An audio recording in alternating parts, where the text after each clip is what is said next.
Hello and welcome to this week's video on My Hero Academia. This week I'm reviewing Season 7, the entire thing, everything I loved, everything I disliked, and all points in between. And we kick off these review, as we always do with these reviews, by talking about the positives, and the headline positives for this video. I think that conceptually all the ideas for this season were good. I think this season balanced its tone very well, and I think that the character drama was just simply amazing. Now this is going to sound like damning with faint praise to the most extreme, but I feel that conceptually all the ideas and concepts that make up this season's story were good. I don't think there was a single plot point, story aspect, character action, or just idea in general that didn't work for me.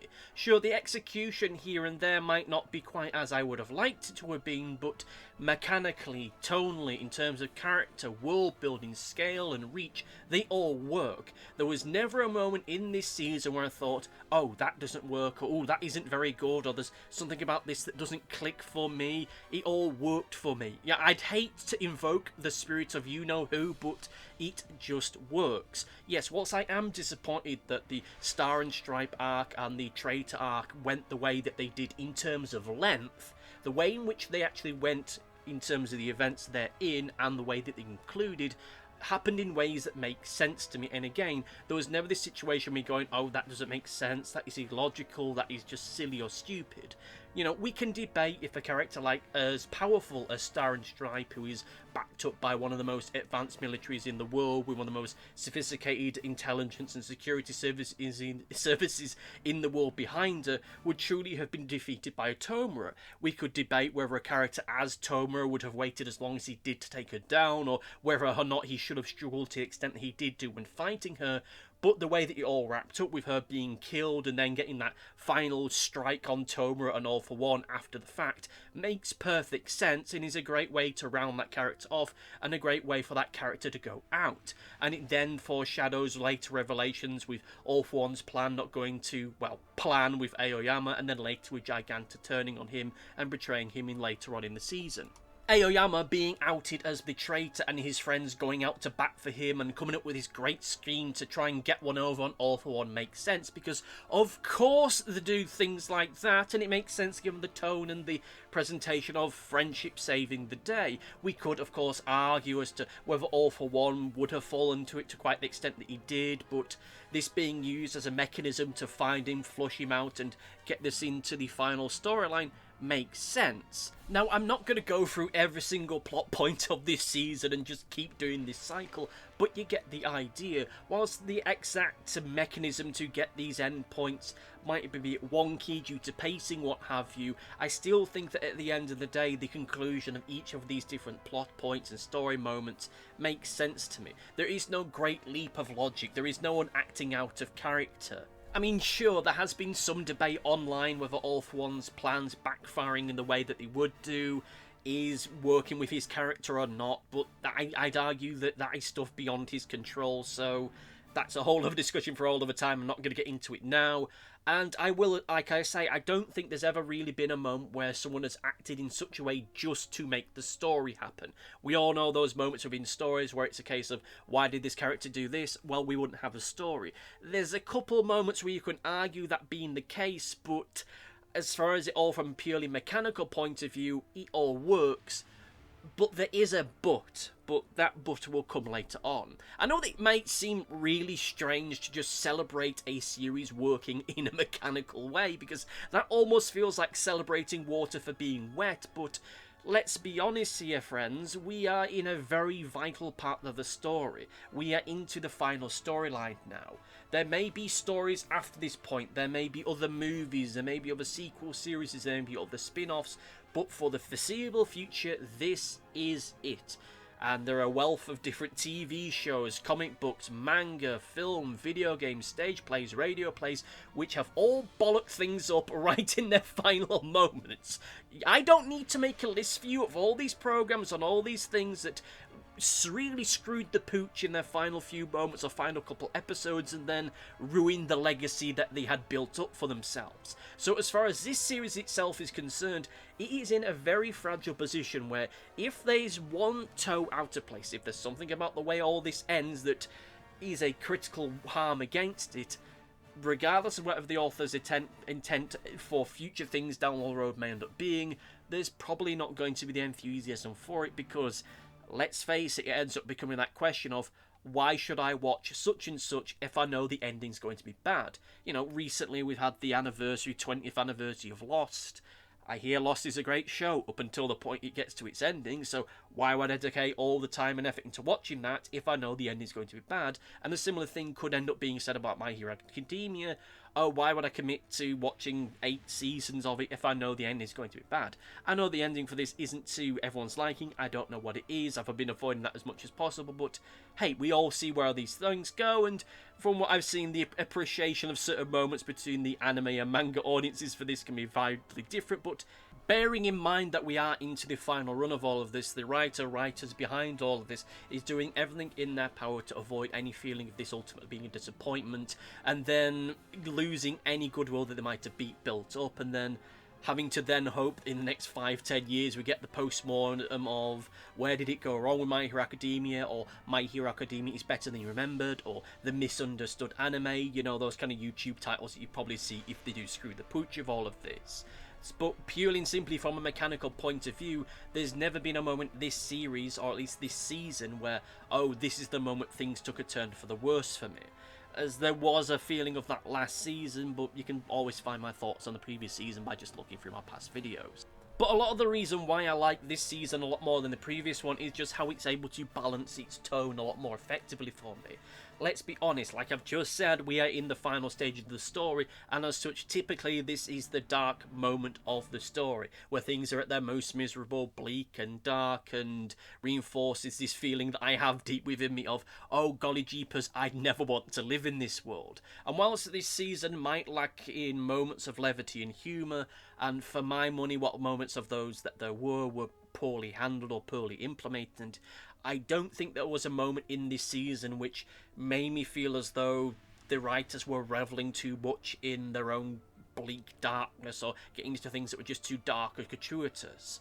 There are plenty of stories that would lean into the darker aspects of this story far more, and whilst there are some out there that can certainly pull off darker superhero stories, there are moments where you get into this kind of thing, for me at least, where it feels as though certain writers are just doing it to be edgy or to be provocative, but they end up feeling rather adolescent to me. I mean, what better way to prove that your series is sophisticated and mature by having mature subject matter? Because just by having that subject matter in your series shows it's mature, right? But anyway, with that said, despite this season going into dark places and showing us dark imagery, I don't think that this made me feel out and out miserable in a bad way. It never made me feel emotionally worn down. And I think that a lot of that comes down to the quality of the drama that we have on, that of course I will talk about that in greater detail just shortly. But even then, these deeper, darker moments of drama are spread out a lot more evenly. As such, the misery itself has this even partition throughout the course of the past 21 episodes, and again, there's never this feeling of reveling in it. There's never this feeling of, look how deep we are, look how edgy we are, look how sophisticated or mature that we can be. And when that kind of stuff then comes out, these moments of misery, these moments of drama, it feels as though it comes from the characters themselves, their actions or the actions of those around them, rather than something that someone in an office thought, hey, let's put this in there because, oh boy, that'll get people talking. Plus, let's be honest, where we are in the story, it makes sense for things to get darker and darker and darker still here and now, because we're into the final stretch of the story. Unlike with the previous season, where whilst it did make some sense, I think that the way that it was structured ended up giving them this feeling of just misery on top of misery, and it all being done more to set the stage for what was coming next as soon as possible, more so than spreading it out in such a way that it felt as though it was a lot more digestible. And whilst we don't have that many moments of humour in this particular season, I have to say that the moments of heroism and superhero punchy stuff does kind of make up for the absence of it, and the fact it does feel like there's more of an even-handed thing of something that's going bad for the villains, something that's going bad for the good guys, and it just kind of goes from there. Now, some may argue that the reason why I'm less impacted by the tone of this particular season is because I'm more mentally prepared for it, because regardless of what may or may not have been spoilt for me ahead of time, let's be honest, we're into the final stretch of things. Either this season or the next season was going to end up being the last one. So going into this season, I was always going to be in the case of, okay, this is where things are really going to start getting dark. These are times where things are really going to start to get bad. So for the weeks and months leading up to it, there is a moment of just mentally preparing yourself for the bit where you know that Star and Stripe's going to die, you know the bit where Bakugo's going to get shot through the heart, you know the bit where Aoyama's going to get outed as the traitor. So I will admit that there's a certain degree of bias there because of those spoilers ahead of time, but even with that said and done, I think that this season does set its tone out very early on and just gradually builds from there. There isn't this sudden sharp turn, there isn't this sudden just spring of just going, surprise, this is the moment that it all gets dark and still. Within 2 episodes of this year's season, you know, okay, things are getting uncomfortable from this point out, so you've got to try and deal with it. Whereas last season, it kind of played with that a little bit more. But it makes sense because that was more the middle part of the story where things start to go wrong, so can't really hold much grudge against all that kind of stuff, if I'm being perfectly honest. But even still, with this year's season, there is just that gradual building of tension as events transpire as we go further into the series, and just things build up and build up and build up and build up, which is great for this season. I'm curious as to actually how that will work for the next season, because this is not a TV series, it is an adaptation of a manga. As such, it makes sense in the form of the manga for things to remain as tense and keep going up. When we get into next year's season, it's going to have to start off pretty bloody tense already, and we're all going to have to acclimatise as quickly as possible, so we'll see how well it handles that, but I suppose ultimately depend on how long on that season actually ends up transpiring to end up being, but hey, we'll cross that bridge when we come to it. Now, for me, the single greatest aspect of this season is the character drama, and you know, full transparency, I know that it isn't for everyone. I know that's a case for a variety of different reasons. For some people, it goes into areas they're not comfortable with. For some people, they don't want their entertainment to be this uncomfortable, and for others it's just a simple case of they just don't like it. And I can respect that, even if in some circumstances I find the explanations as to why they don't like it to be a bit but still whatever. But for me, I think it is the character drama which adds the most substance to this season and to this series as a whole. And to be fair, whilst this year's character drama was ultimately occupied by the usual suspects, I still feel that what was done here was still fantastic. The Todoroki family dealing with Dabi and everything connected with that. The final moments where Endeavour was asking Dabi how he was feeling has been living rent-free in the back of my mind ever since I saw it.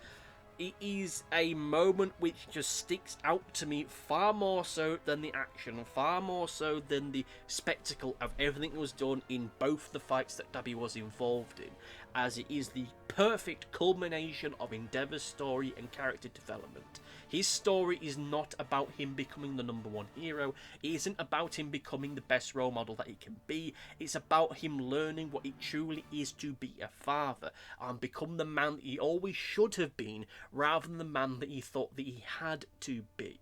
Of course, we get the final hours of Toga in this series, which is another series of really powerful and arresting events, showing and illustrating how terrible her life was growing up. And it's been honestly interesting to see and watch all the mentions by other commentators and broadcasters on YouTube, just going into details about stuff I hadn't noticed. And again, it just underlines the fact for me of just how terrible this world really is deep down. Yet another person that's been doomed by the nature of their upbringing, just the circumstances of their biology and the way that impacts upon their mind, with in the end there being zero reconciliation between herself and her family, and it's only in her final moments of life that she's treated like a real human being and just not this creepy urban legend-like figure. And this is all presented with some really arresting and uncomfortable images, some of which are literal, some of which are abstract, and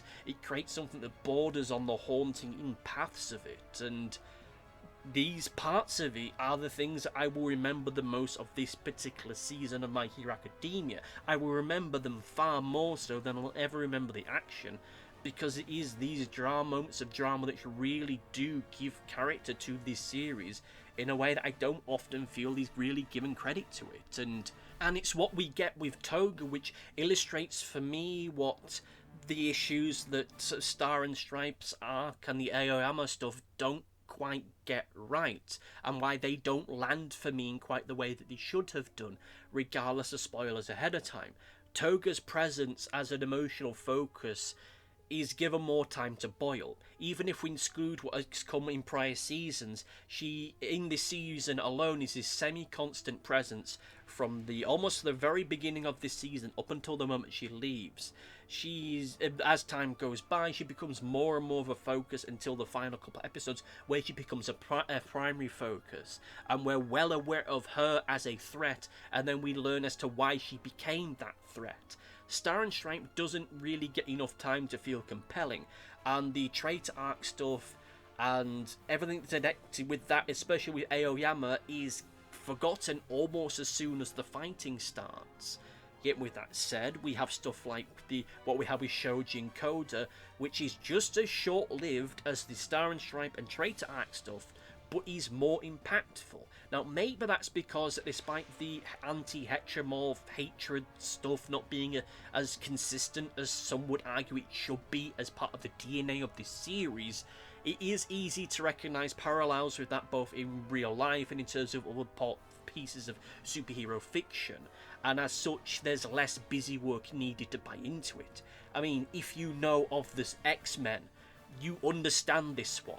Whereas with Star and Stripe and with Aoyama, there's more of a level of emotional investment that's needed to get something out of them, which is somewhat that's lacking with Aoyama because he's been an absent presence within most of this series, and with Star and Stripe because she is a new character who is just in here for 2 episodes. Now, don't get me wrong, the stuff that we get with Star and Stripe and Aoyama is strong. I think the Aoyama stuff is the strong of the two, and I will always say that Star and Stripe could have been a fascinating character if she'd have just been given maybe an extra couple episodes to just develop her character. But I still think that they both needed a greater level of emotional investment to really give that the impact I think it needed. But again, spoilers ahead of time might have numbed that a little bit. But hey, even with that said, what we see with Gentle, Criminal and Lady Nagant and their involvement had even less screen time and is yet even more emotionally impactful than either of them. Now, yes, there is something cheesy about it in that superhero anime way of, oh, the bad guys are coming back to help save the day. There's something very schlocky about it, and I will admit, if I'm putting my cards on the table, it feels less like paying something off and more like fan service. But even with them, you have 2 characters who have gone from acting in a certain way because of society forcing them into being villains, to acting in such a way as to stop the world becoming villainous. They're acting in such a way as they're flipping the script. Yes, they've been bad people, but now they're going to make it better for everyone and be the kind of hero that they always wanted to be.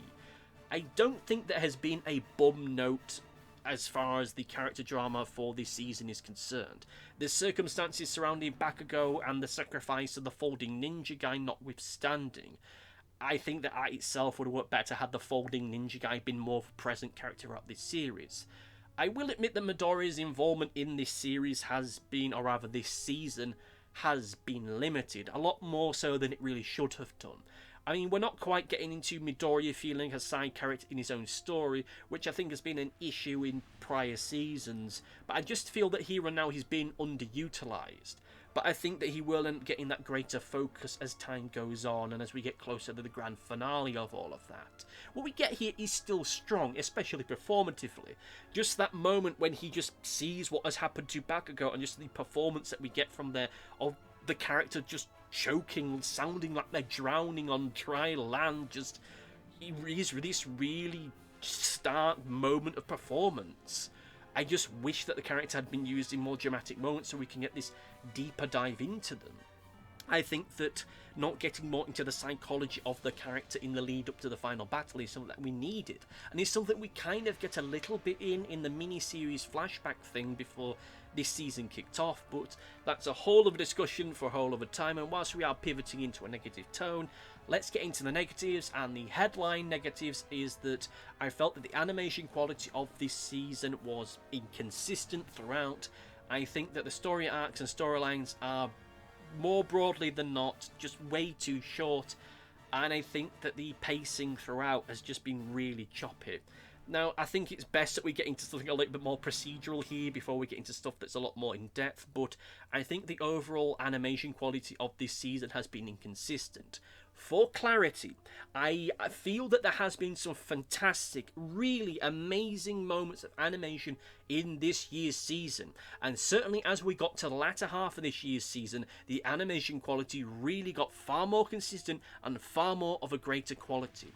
However, there are some sequences, some scenes, action or drama which, yes, they have been brilliant and some of the best in this series' history, but more often than not it's been as part of episodes where that quality has shifted. Either shifted from one scene to the next or from one episode to the next. Within episodes we can go from something that looks about average for television animation, regardless of it's anime or cartoons, to then shifting to something that's above average for television, to something that's kind of a bit naff, to something that's cinematic quality, then something that's a bit naff, then just keep bouncing back and forth with this in a way which just feels really horribly inconsistent to me.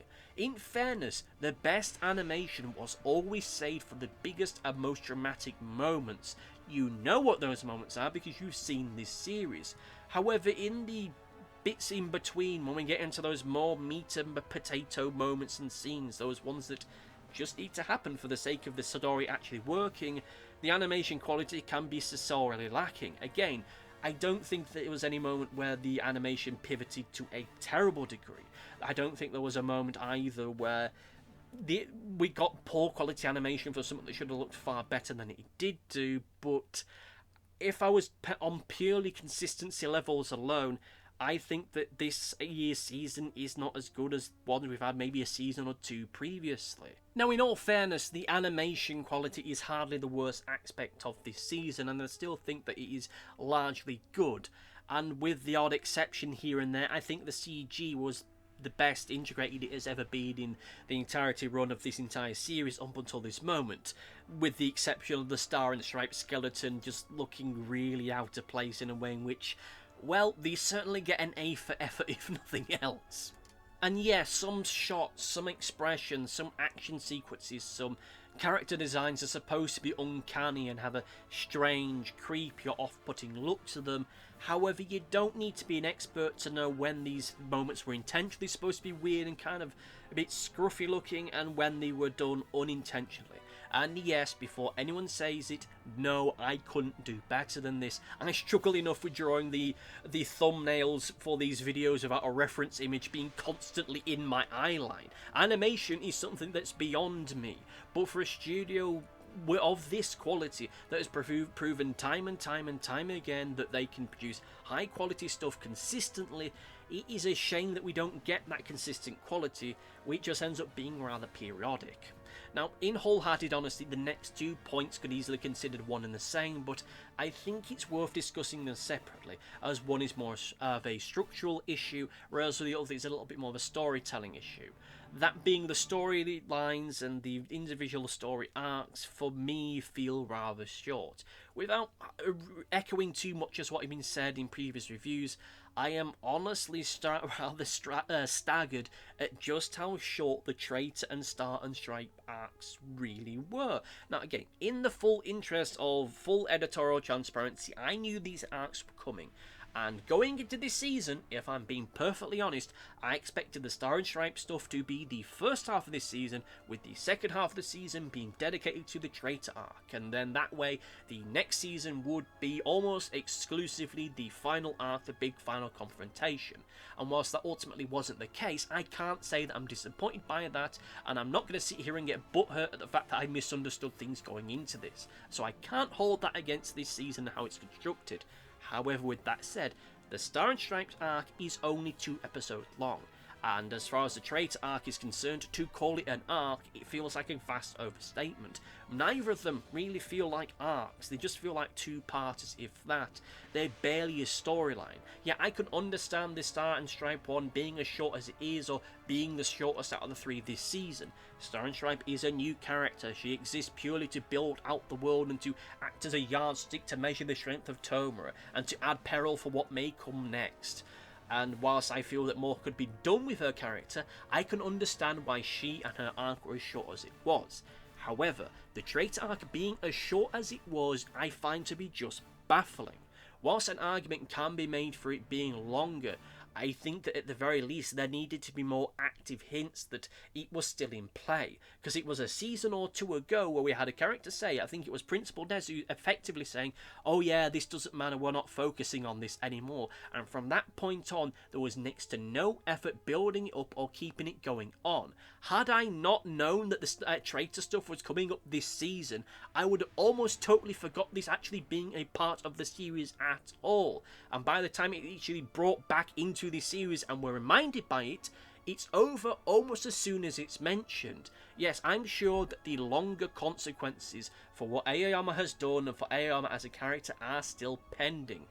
But I can't help but feel that the absence of a mystery here and something to explore and to do a little bit more of a whodunit and a bit of a tease as to who it might have been would have been far better than just, okay, here's the traitor, what we're going to do with him, we're doing this, okay, 2 episodes and then done. Pretty much as soon as the traitor arc was reintroduced, it was solved. Now, I hate to get into the, oh, how I would have done it, because I really dislike that direction in criticism, but it still ends up feeling to me that this is probably one of the single most consequential arcs this entire series, let alone series as a whole, and it's barely on screen long enough to leave a smell.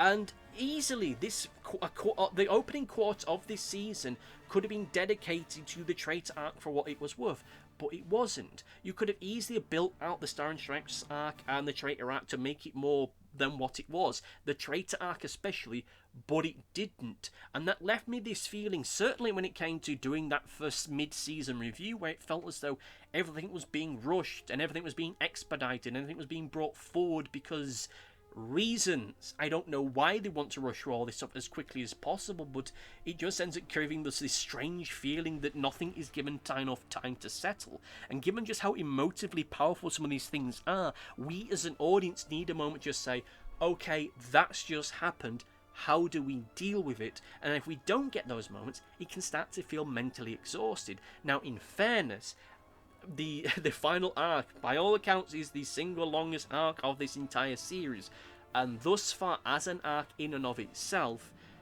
it is working on a mechanical level in terms of the pacing of it, even if individual moments and individual storylines again feel as though they're being rushed. But with some of them, I really couldn't see how you could get the stuff which showed you being more than 2 episodes, maybe 3 a push, but even then I think there's some of these they've gone as far as they possibly could do.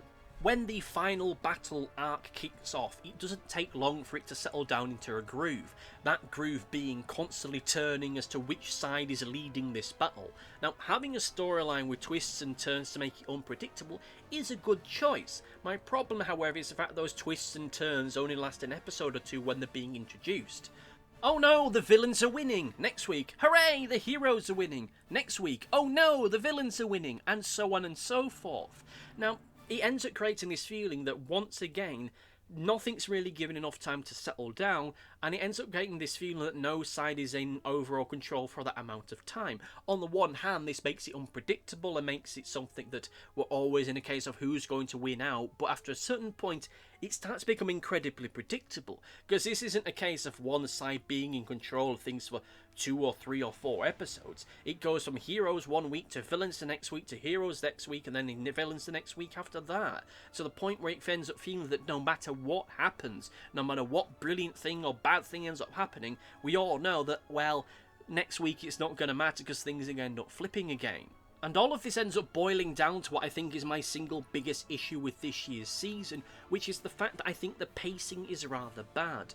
Again, no storyline ever really feels as though it's there long enough to have the necessary impact. Oh sure, individual scenes, individual moments, oh boy, they have an impact. But as far as the storylines themselves are connected to, they seem to disappear almost as soon as they come into it, no matter what they are or how much of a ramification they should end up having for their overall story. With individual episodes themselves can, at times, feel incredibly over-congested with just stuff, with our focus being ripped from one scene to another, with nothing really given enough time to really feel as though this is the main linchpin of this particular episode, or as though it's really setting up for something bigger down the line, with anything that is set up being almost immediately undone the following week. And this creates this feeling as though this is constant race to get to the next plot point, come hell or high water.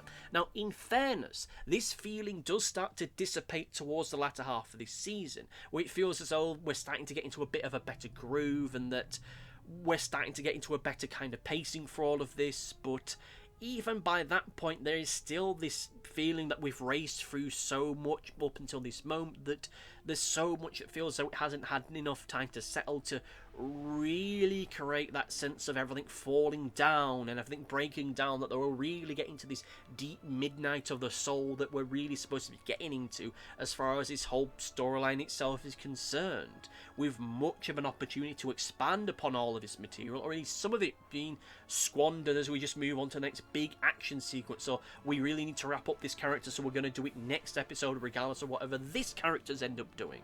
And it is literally as I was writing this that I remembered, oh yeah, Bakugo got shot through the heart, and despite being such a horrific moment, despite the brilliant performance we end up getting as part of that and how that's all presented, it disappears from this almost so quickly that it feels like it was only a minor character getting killed off or bumped off.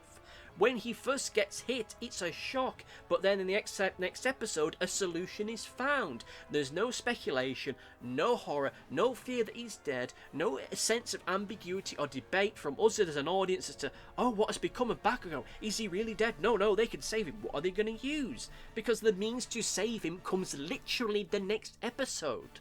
And whilst, again, the decision to save him makes sense, the idea of there being this sacrifice to save him makes sense, I still think as though giving an extra week or so, with there being some degree of ambiguity about his fate, would have been better. They could easily have just had a case of, oh no, he's been shot through the heart, do a couple episodes of something else, then come back to it, because then you could end up having this great cliffhanger where we'd all been wondering, oh my god, what has happened to him? I mean, could you imagine if the mid-season break moment had been Bakugo getting shot through the heart and Best Jean yelling, oh my god, he's been shot through the heart? That would have created this great sense of fear and dread and uncertainty, but that isn't what we ended up getting.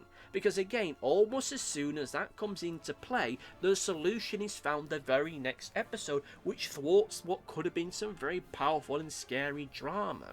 There seems to be this fear of creating ambiguity or uncertainty.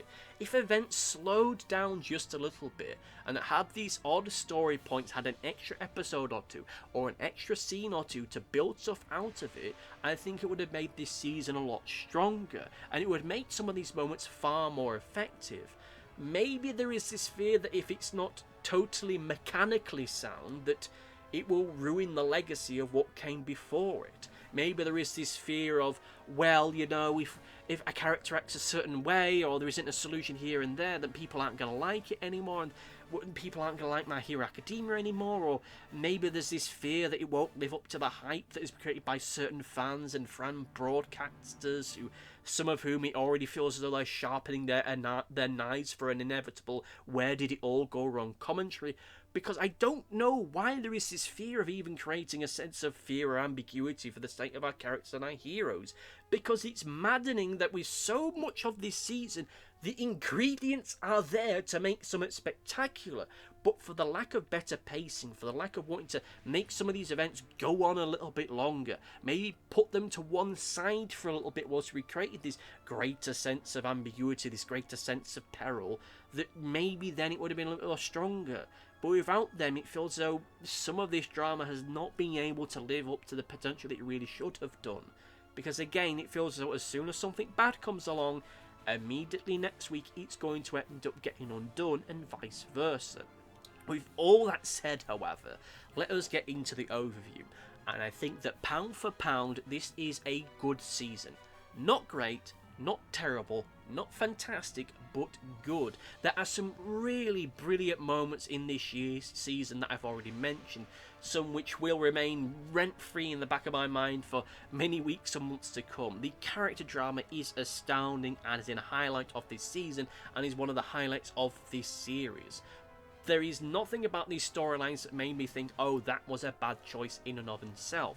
Again, all the ingredients are here.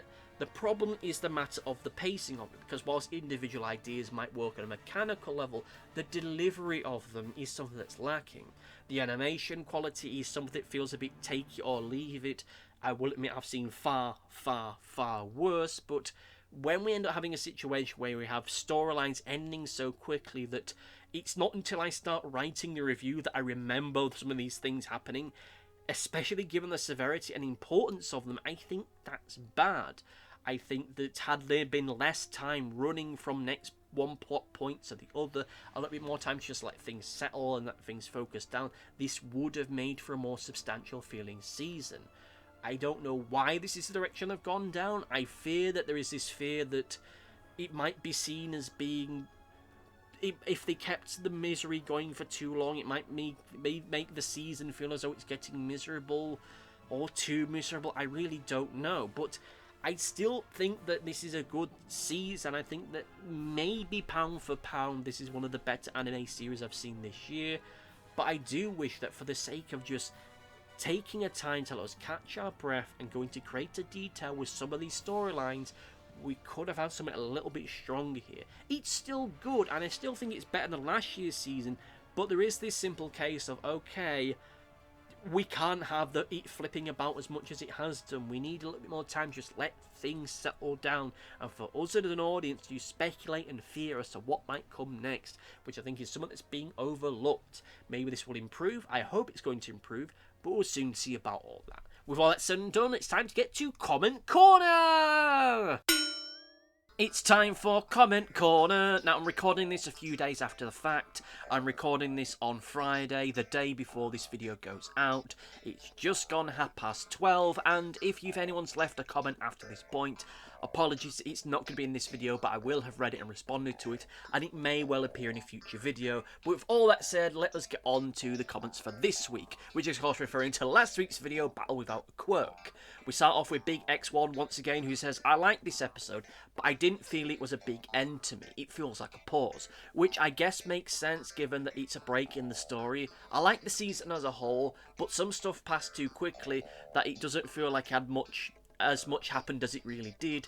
Thank you for your comment, and this is also a similar kind of point of view that's echoed by the next comment, but I'll just say in the here and now that as far as the season as a whole goes, yes, as I mentioned in the review, I think that there's a lot of stuff that just needed a little bit more time to cook, a little bit more time to breathe, because whilst it is good and has been largely great for the content itself, as much as I hate that term, I think that a lot of stuff just needed a little bit more time to breathe, a little bit of time to expand and just branch out and give us time to process it, but you know, we've just had that in review, so I won't go too far into it. And the whole point of this being a weird way to end the season is something that is echoed in a follow-up comment to that with Dennis Died, who says, yeah, I thought it's a weird way to end the season mid-fight like that. We already knew it wasn't going to be a satisfying ending, knowing that it wasn't with it finishing the war, but I feel that it could have just rather teased the fight with All Might rather than instead cutting it off, which is something that I do agree with. I think they could easily have just cut this a little bit shorter or just changed the timing of events, because let's be honest, it wouldn't be the first time that My Hero Academia has done that. They could quite easily have put the whole thing of All Might going out into the street and then ending it with the tease where his eyes are glowing and it looks like his muscle quirk thing's about to kick off again. I think that would have been a stronger tease to it rather than the little split string thing. I have rewatched the episode since then. I think that the visual image is a little stronger than I gave it credit for. The whole split screen thing of Midoriya and All Might, but I don't think it's as strong as it could have been, and I think that just from the anime viewer's point of view, this suggestion that, oh, All Might has his powers back, I think makes for a bigger thrill and a bigger, oh my god, what's going to happen next, than just ending this midway through a fight, but we'll see where all that ends up going. And finally, last but by no means least, we have Scott TV Gamer, who says, considering my favourite fight is now starting to get adapted, very well I might add, I thought I'd just add more to say. Guess I'll save some more thoughts for the season review. I will say though that even though I do think the colour palette itself is not very appealing, it's actually meant to pay homage to Nana since her costume had similar colours. Thank you for your comment, and this isn't something that really twigged to me. It wasn't until Scott TV Gamer pointed it out that I realised, oh yeah, it actually is, because that's why I think only one of like the little strand things on the top of All Might's helmet is fully the gold thing rather than both being like that. I think that just might be a shadow thing, but still, I think that's just a fantastic visual image, and it just further rubs into All For One's face just how much he's getting absolutely walloped in this scene. Well, that's said and done. However, thank you all your comments. Let me know what you thought about this year's season of My Hero Academia. I will say is if there is enough comments for this, I may just do a video just going through the comments. I'm not entirely sure about how all that will end up going. We'll just have to see with all of that as far as that's concerned. I am doing all this as quickly as possible because in a couple hours time I'm going to go into cinema because the My Hero Academia movie is finally being released in the UK, so I'm finally going to get a chance to watch it. So a video for that will drop on the next few days or so, and then I've got the review for Dragon Ball Daima, which is doing very well as far as my viewing figures are concerned, so that's really turned around. But anyway, thank you all for watching, thank you all for listening, and see you next time. Goodbye! Thanks for watching. Be sure to like, favourite, subscribe, click the bell, and do all the YouTubey stuff that YouTube wants you to do. Go on, it'll do me a power of good. Until next time, my friends, goodbye!